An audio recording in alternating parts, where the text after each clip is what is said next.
Hello and welcome to WOW, the positive podcast. Introducing kids to people who are trying to fix the world, improve our communities, and make change happen.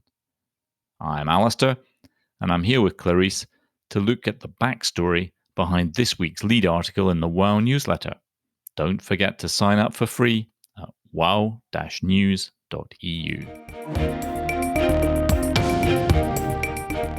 So, Clarisse, are you ready to go? Or should I say, on guard? Because this week we've been looking into the sport of fencing, and that's what they say in the movies, right? When they put up the swords and get ready to fight. On guard! Yes, Alastair, here we go. I'm ready. As you say, we have a story about the sport of fencing this week. That's where two people fight with swords. It's a very old sport. Of course, it started back when people used to fight for real. But now people don't get hurt. The swords aren't sharp and the fencer wear masks and lots of padding. It's an incredibly fast sport though, as you can see in the video on the newsletter. As you say, Clarisse, it's extremely fast and requires extraordinary skill with the hand and the arm to control the blade. But our story this week is about a champion fencer who has no hands or arms. That's right, she's amazing. She's called Beatrice, but her friends call her Bebe. And when she was 11, she got a terrible disease and she lost her legs and arms. She's the only full-time fencer with no arms, but still, she won a gold medal at the Olympic Games 4 years ago. She's a huge star at home in Italy. They've even made a Barbie doll of her. And right now, she's training hard to get another gold at the Tokyo Olympics. They start 6 months from now. So Baby's story is more than just a story about sport, right, Alastair? Absolutely, Clarisse. Well, we often talk about people who are finding or at least looking for solutions to the big problems of the world. Climate change, major diseases, poverty, pollution.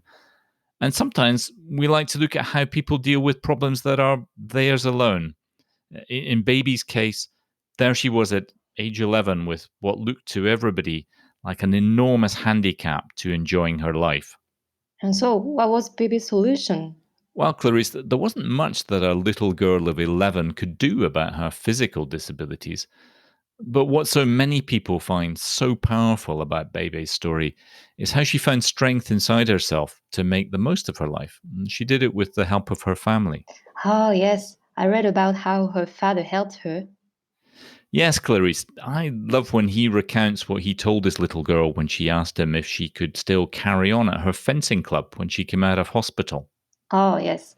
Her dad told Bebe that fencing was a sport that needed brilliant control in the arm and in the hand. And that she didn't have any. No one's ever done it before, her dad said. But that doesn't mean it's impossible, he added. What a brilliant way of putting it, don't you think? You mean that we shouldn't just give up because something seems really difficult? Exactly, Clarisse. We can't all be Bebe Vio. She's a brilliant fencer. She trains really hard and is really determined to win her medal. But perhaps the biggest thing she's achieved is not so much becoming a champion, but just in showing us all that it is possible to go much, much further than what we might think are our own possibilities. And she does it with a big smile. Yes, Clarisse, it's very hard not to smile back when you see her smile. And listening to Baby, you also realize that winning so many medals doesn't make it so much easier for her. And what does she say about it? Well, she says that before every fight, she feels really nervous and thinks she won't be able to win.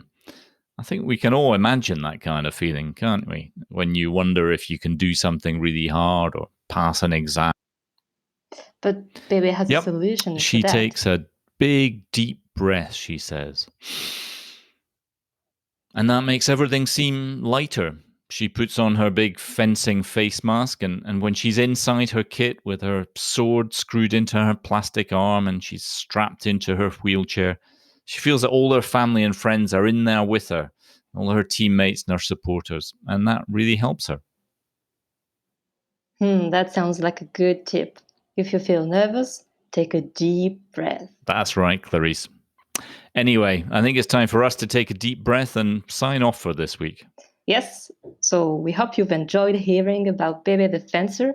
We'll keep a watch on her over the coming month as she prepares for the Olympics. Absolutely, Clarisse. And come August, when she's competing in Japan at the Paralympics, that's the bit of the Olympics for people with disabilities, and we'll let you know if she wins that gold medal again. Thanks, Alastair. And we'd like to thank you for listening to Wow, the podcast that connects you with people who are changing the world. I'm Clarisse, and I will be back soon with more positive news for kids.